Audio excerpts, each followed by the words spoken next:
Nous commençons ce point sur la détérioration de la situation des droits de l'homme en Algérie, en particulier le cas du journaliste Khaled Drareni. Nous allons donc entamer le débat et je passe en premier la parole à Madame Mathias. Madame, je vous passe la parole. Merci beaucoup, Madame la Présidente. La situation des droits civiques en Algérie s'est détériorée depuis un certain temps. La mobilisation se poursuit au sein des citoyens qui souhaitent mettre un terme à un régime autoritaire. Dans cette résolution commune, nous envoyons un message de solidarité à l'ensemble des personnes qui essaient de lutter en faveur des droits de la personne. La détention de journalistes, défenseurs des droits humains et d'opposants pacifiques n'est pas acceptable. Les peines infligées, notamment à Khaled Drareni, doivent être révoquées. Nous en appelons au ministre de l'Égalité. Nous disons que les activités des entreprises européennes doivent se faire dans le respect de la protection des droits fondamentaux et doivent lutter contre toute forme d'exploitation. Les dirigeants du mouvement Irak, du mouvement de résistance, doivent être protégés. Justement, nous avons besoin d'être aux côtés de Khaled Drareni. Merci beaucoup. Madame Yenbou, je vous en prie. Merci Madame la Présidente. Début 2019 est né en Algérie un mouvement social extraordinaire et pacifique, le Hirak, qui demande une société plus libre, plus égalitaire et transparente, ainsi qu'un meilleur avenir pour l'Algérie et la jeunesse algérienne. Le Hirak est un mouvement inédit, extraordinaire et même exemplaire par l'absence totale de violence lors des manifestations sur un temps très long, ponctué de cet humour algérien si particulier. Les Algériennes et les Algériens peuvent en être fiers. La presse qui relayait ce mouvement a malheureusement été prise pour cible pour ça. Le renouveau de l'Algérie ne peut se faire en bafouant la liberté de la presse, en se servant notamment de la crise sanitaire pour accroître sa répression. Garantir la liberté de la presse, c'est s'assurer de la vitalité de nos démocraties, de la circulation de l'information, de l'ouverture d'esprit, de l'esprit critique, de la créativité et de l'éveil citoyen. En 2020, l'Algérie figure à la 146e place sur 180 du classement mondial de la liberté de la presse, dégringolant ainsi de 27 places par rapport à 2015. Nous voulons, par cette résolution, tout d'abord montrer au peuple algérien et aux défenseurs et défenseuses des droits humains que nous ne les oublions pas et leur manifester notre solidarité et notre soutien. Demander au gouvernement de respecter la liberté fondamentale d'informer et de s'informer. Demander à la Commission européenne et au SEE d'adopter une position publique plus ferme, plus affirmée en ce qui concerne le respect des droits humains en Algérie, de faire tout en leur pouvoir pour convaincre les autorités algériennes de cesser les détentions arbitraires et aussi de nous informer régulièrement des évolutions. Enfin, pour finir sur une note d'espoir, rêver et s'atteler à concrétiser un nouvel avenir commun pour l'Algérie et l'Europe, en participant par exemple à des projets comme Erasmus, qui permettent de donner une chance à nos jeunesses de se rencontrer, de s'enrichir mutuellement de leur culture dans le respect des valeurs communes. Dans la langue des Algériens et avec leur fierté et l'amour pour leur beau pays, Tahia Jazair, vive l'Algérie. Merci. Dankeschön, Frau Kollegin und Merci, chers collègues. Nous poursuivons avec notre collègue Sanchez Amor. Je vous en prie. Gracias. Je vous remercie, Madame la Présidente. L'exemple de l'Algérie nous montre la distance entre le discours public des nouveaux gouvernants d'une part et d'autre part la réalité, la pratique quotidienne des institutions par rapport à ce qui se passe en rue. Que se passe-t-il dans les rues algériennes? Mes collègues l'ont dit, nous constatons une mobilisation massive, une mobilisation populaire, pacifique, j'insiste, pacifique, qui demande avec insistance un changement réel et pas un changement de façade. Ce mouvement Hirak a repris de façon pacifique les revendications alors qu'il avait suspendu ses activités pendant la pandémie. La réaction officielle avec proposition de réforme constitutionnelle imposée depuis le haut a suscité le mépris des Algériens. J'en veux pour preuve une participation de 24% de la population seulement dans ce référendum. Les Algériens ne veulent plus de promesses vides de sens. Les Algériens veulent des réformes qui se traduisent dans les actes et pas uniquement dans les discours. Parce que parallèlement à ces promesses, on constate une répression considérable, des abus, des mauvais traitements, censure, persécution, poursuites judiciaires, tout ceci doit finir et pas après ces réformes théoriques qui sont promises. Ceci serait effectivement une preuve de la sincérité des discours. Les cas tels que celui de Khaled Taremi montrent que la situation est grave, elle est déplorable. Ce journaliste a été arrêté à plusieurs reprises et il a été menacé d'être traîné en justice. Il a finalement été condamné à 2 ans de prison. Il y a d'autres exemples. Saïd Boutoup, nous connaissons l'importance du pouvoir militaire et cette nouvelle constitution devrait au moins servir à circonscrire ce pouvoir militaire et à respecter les normes démocratiques. Donc, sincérité, respect des droits des manifestations pacifiques du mouvement Irak. L'Algérie est un pays important, c'est un partenaire. Nous souhaitons de l'autre côté de la Méditerranée voir un pays démocratique face à nous. Merci. Brudzinski. Merci. Nous poursuivons avec notre collègue Brudzinski. Merci beaucoup. L'Algérie est un pays où, comme dans d'autres pays du Maghreb, les jeunes de 18, 20, 30 ans constituent la majorité de la population. L'Algérie est un partenaire important de l'Union européenne. 18% du gaz qu'utilise l'Europe provient de l'Algérie. Ce pays vit une zone de turbulence. L'économie est dirigée manuellement.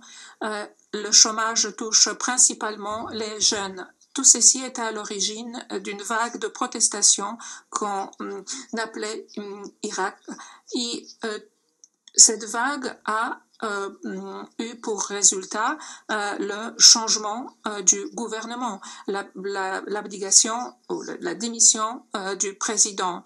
Mais nous observons néanmoins que l'espace de démocratie se rétrécit.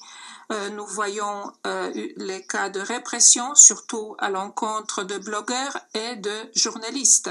Un exemple parfait, c'est la condamnation d'un journaliste, collaborateur de Reporters sans frontières, M. Drareni. Son arrestation a provoqué une vive réaction de la part de ses collègues algériens et également de la communauté journalistique mondiale. Je pense que ce qui se passe nécessite d'être condamné par le Parlement européen.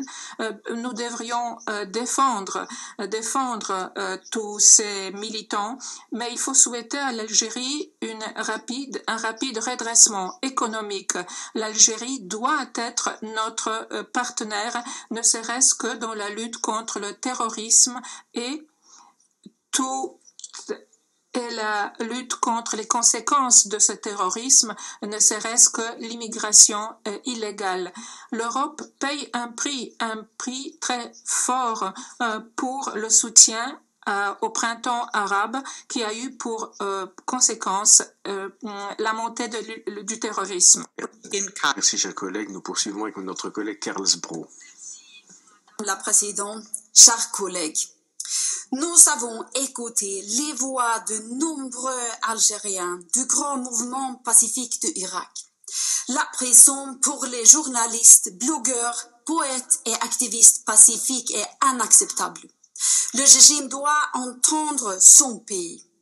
Je veux dire à tous les Algériennes et Algériens, à ceux qui rêvent d'un pays plus libre avec une justice indépendante, un état de droit, vous avez raison. Maintenant, je vais continuer en anglais. Le Parlement européen est très préoccupé par le recul algérien en matière de liberté politique et de presse. Nous condamnons fermement l'escalade d'arrestations illégales et de harcèlement des journalistes, de défenseurs des droits humains et d'activistes pacifiques en Algérie. Le mouvement Hirak demande simplement la liberté et la démocratie en Algérie. L'Union européenne doit écouter et soutenir ces personnes et le régime algérien doit octroyer la liberté et la démocratie auquel aspire le peuple algérien.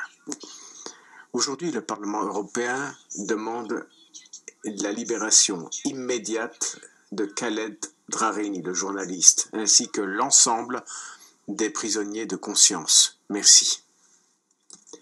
Merci beaucoup. Nous allons poursuivre avec M. Van Dalen. Je vous en prie. Bonjour, Madame la Présidente.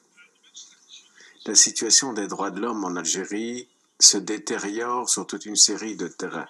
Nous le voyons. Ça vaut pour des journalistes, ça vaut également pour la liberté religieuse.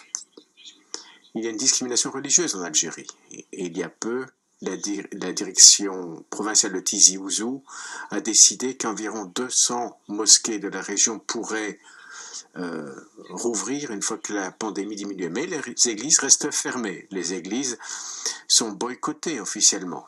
L'Algérie a créé une commission publique pour les instances non musulmanes. En 2006, cette commission a été créée et depuis lors, cette commission ne s'est même plus réunie. Donc, les églises demandent l'autorisation d'organiser des services religieux, mais cette commission est devenue une espèce d'organe fantôme qui ne se réunit pas, ou plus. Pour avoir, si vous voulez vous réunir pour une messe, par exemple, vous devez être sanctionné. À Tizi Ouzou, par exemple, on a décidé que les églises qui avaient été fermées ne peuvent plus rouvrir. Il ne s'agit pas simplement des églises catholiques, mais également les athéistes, les juifs ou d'autres communautés religieuses. Donc la thèse centrale que je défends ici, c'est que va faire le haut représentant pour faire face à cette détérioration? Et j'attends vraiment une réponse à cette question concrète, même si je vois qu'on discute actuellement, qu'on ne m'écoute pas. Mais je suis certain, mais je voudrais quand même qu'on me réponde. Que va-t-il se passer? Que va faire le haut représentant? C'est la deuxième fois que je pose la question pour changer la situation en Algérie. Merci. Merci, chers collègues. Nous poursuivons. Je passe la parole à notre collègue Zagards pour le groupe PPE. Je vous en prie. Mesdames et messieurs, chers collègues, la répression de la libre expression, la poursuite des personnes qui ont, à notre avis, la violence policière, les arrestations de journalistes, voilà des violations des droits de l'homme systématiques qui se produisent dans de nombreux pays, y compris malheureusement en Algérie. 200 personnes ont été cette année arrêtées parce qu'elles avaient tout simplement exprimé leur opinion ou manifesté. Ce sont des gens courageux que nous, le Parlement européen, devons soutenir. Nous devons envoyer un message très clair, à savoir que leurs droits doivent être respectés. C'est aujourd'hui à l'ordre du jour de nos débats. Nous devons défendre nos valeurs, nous devons faire en sorte que ces valeurs soient défendues partout et ainsi nous défendrons la liberté, la démocratie et l'état de droit bien au-delà des frontières de l'Union européenne. Nous devons défendre ces valeurs, nous devons les protéger, y compris lorsque la situation est difficile, y compris aujourd'hui pendant la pandémie. Merci, chers collègues. Nous poursuivons avec Madame Arena. Chers collègues, par cette résolution, nous exprimons notre soutien au peuple algérien, qui reste uni et pacifique face à l'adversité d'un régime qui réprime, qui arrête, qui harcèle depuis des mois et la pandémie a empiré la situation, comme nous l'avons fait et continuons de le faire pour les mouvements pro-démocratie en Bélarus ou à Hong Kong. Nous avons le devoir de prendre des mesures nécessaires à la défense et la protection des défenseurs des droits de l'homme en Algérie. Cette semaine, l'opposant politique Karim Tabou rappelait dans sa lettre ouverte à M. Macron que c'est le peuple algérien qui doit être soutenu et non le régime rejeté par celui-ci. Les promesses du chef d'État algérien, M. Tebboune, pour une Algérie nouvelle, plus démocratique et plus libre sont restées un slogan. La révision de la Constitution aurait dû donner un gage d'ouverture, d'apaisement, mais elle a échoué tant dans son processus de consultation que dans son processus référendaire. Tous les indicateurs sont dans le rouge aujourd'hui en Algérie. Arrestations arbitraires, intimidation, mauvais traitement des journalistes. De nombreux militants et journalistes aujourd'hui condamnés et ou emprisonnés ne demandaient rien d'autre que des réformes profondes pour un état de droit, une gouvernance transparente, une presse libre, une justice indépendante. Nous demandons la libération immédiate de ces journalistes, de Khaled Drareni, ainsi que de tous les détenus d'opinion, l'arrêt du harcèlement judiciaire à l'égard des opposants politiques. Mais nous demandons aussi que l'accord d'association UE-Algérie, basé sur le respect des valeurs communes que comme sont l'état de droit, puissent être respectés par toutes les institutions européennes, la Commission, le Conseil et le Parlement. Merci. Herzlichen Dank. Und wir fahren fort mit... Merci, nous poursuivons avec nos collègues Ritchie pour Renew Europe. Thank you, Chair. Merci, Madame la Présidente. Avec cette résolution, le Parlement européen le dit haut et clair. Le journalisme n'est pas un crime, le militantisme n'est pas un crime. Khaled Dareni est en prison pour avoir présenté les informations. Des centaines de militants sont emprisonnés aujourd'hui. Beaucoup font l'objet de harcèlement continu de la part des autorités. Abdallah Benaou, Medarki, Mohamed Tajadi, Abdelham Tadi, Walid Kashida, Brahim Alami, Arista Choua, Zohar Kadam, Walak Likisha, Nouraddin Kemmout, Hakim Haddad, Kadouchou Isha, Jamila Dokil, Mohamed Babanedjar. Voilà des noms, une liste de noms.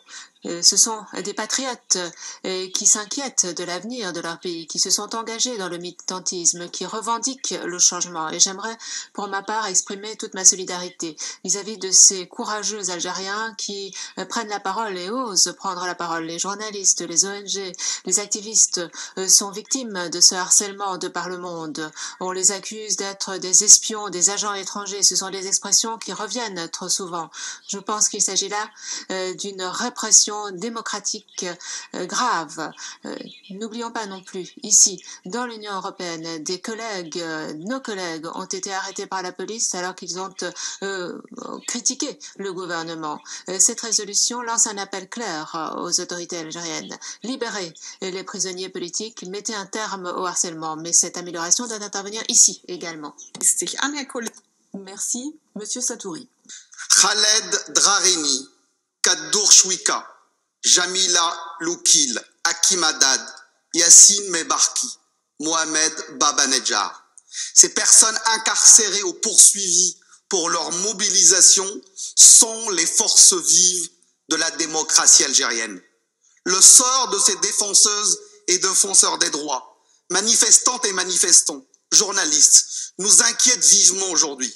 J'appelle donc la Commission à renforcer son soutien politique et financier à la société civile algérienne.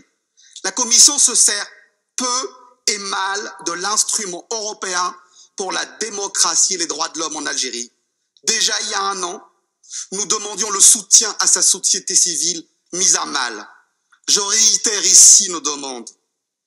Visitez-les en prison, suivez leurs procès et soutenez les organisations agissant en faveur des droits de l'homme. Je vous remercie.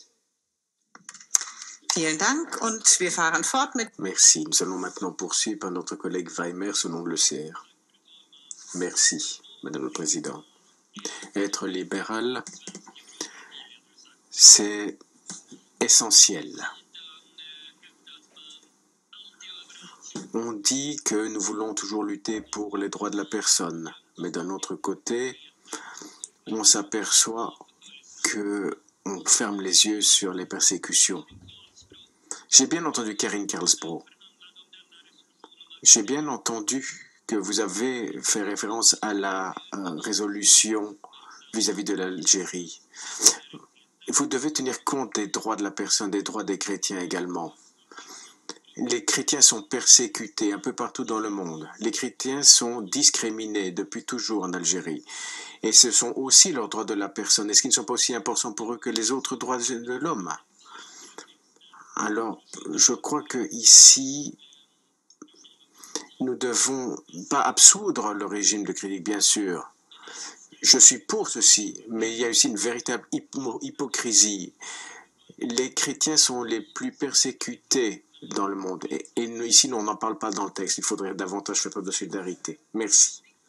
Merci. Notre collègue Majorino a la parole maintenant. Grazie, Président. Je vous remercie, Madame la Présidente.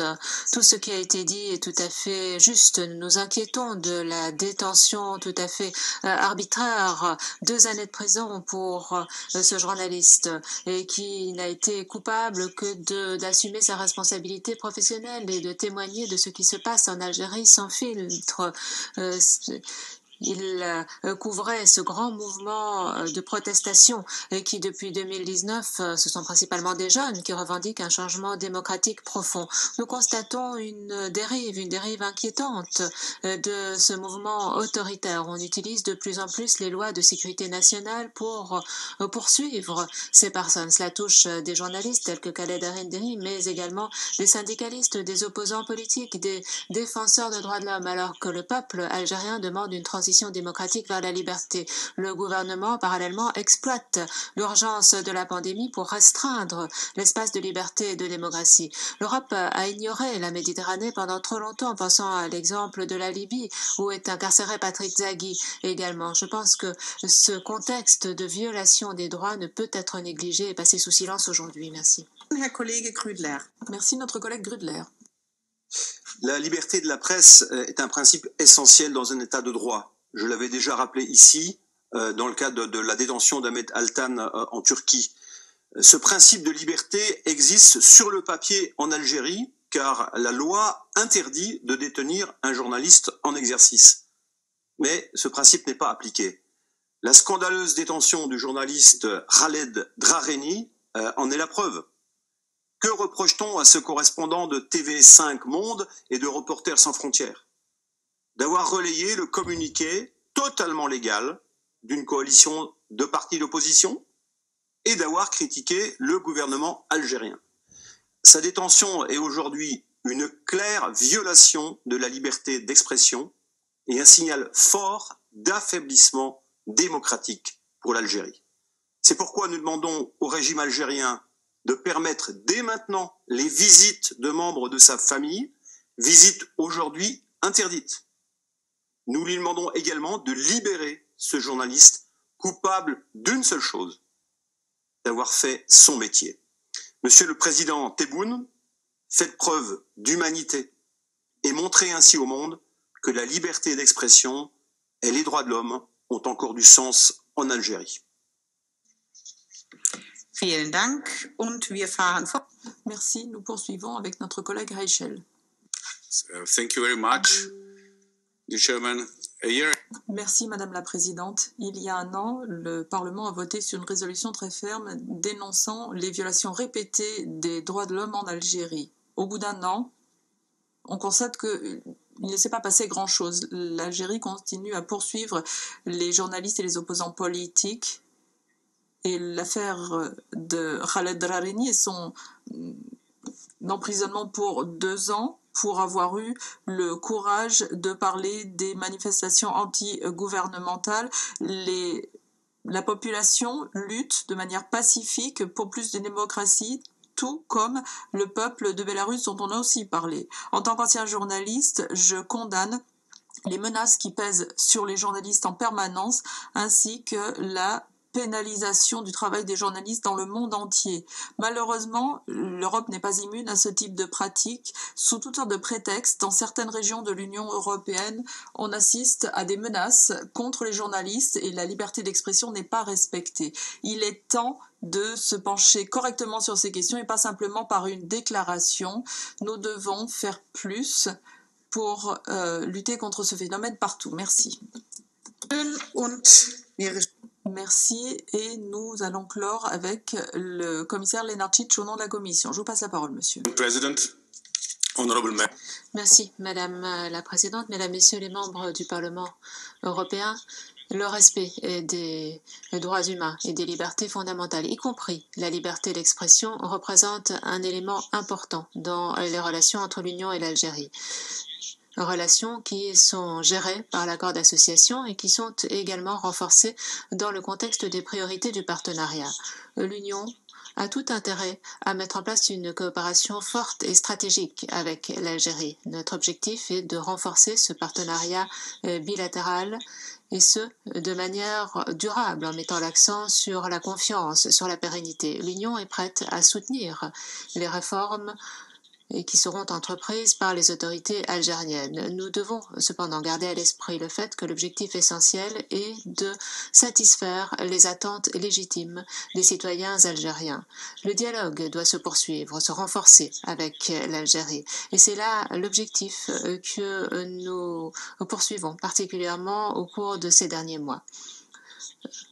Après plus d'un an sans aucune réunion institutionnelle, nous avons relancé la coopération avec toute une série de réunions au plus haut niveau dans le contexte de l'accord d'association. Nous avons également, entre autres, eu un échange de vues particulièrement ouvert et sincère en sous-commission dialogue politique, sécurité et droits de l'homme le 19 octobre. Cette réunion nous a permis d'engager un dialogue ouvert en ce qui concerne l'évolution des droits de l'homme en Algérie. Nous avons notamment mis l'accent sur l'importance de la liberté d'expression et de la liberté des médias. Nous avons évoqué un certain nombre de cas individuels dont vous avez parlé dans vos interventions aujourd'hui. Nous accélérons nos réunions d'experts, l'objectif étant d'organiser une réunion du Conseil d'association Union-Algérie, et ce le 7 décembre. Entre autres, nous mettrons l'accent sur l'état de droit et les droits fondamentaux qui seront donc inscrits à l'ordre du jour de cette réunion et qui permettront d'engager un dialogue au niveau politique. Nous évoquons à intervalles réguliers les préoccupations liées à la situation des droits de l'homme et les cas individuels, et ce dans nos contacts à différents niveaux avec les autorités algériennes ici à Bruxelles mais également à Alger. Nous insistons sur le fait que la condamnation d'Alet Harini le 15 septembre à une peine de prison de 2 ans, nous leur avons dit que cette condamnation n'était pas encourageante. L'Union soutient les journalistes en Algérie. Nous avons un travail sur le terrain, nous supervisons et nous suivons de près la situation des journalistes algériens. Les élections de l'Algérie au comité de l'Assemblée générale est une évolution intéressante et nous permettra en fait de poursuivre la coopération dans le domaine des droits de l'homme également, mais ceci s'assortit de responsabilités en matière de promotion et de protection des droits de l'homme de par le monde. Nous sommes engagés à poursuivre et à renforcer ce dialogue avec l'Algérie sur base de la confiance et de critiques constructives. Nous suivons de près l'évolution de la situation au niveau algérien. Nous continuons à encourager nos partenaires algériens à poursuivre un dialogue ouvert avec tous les représentants de la société. Merci.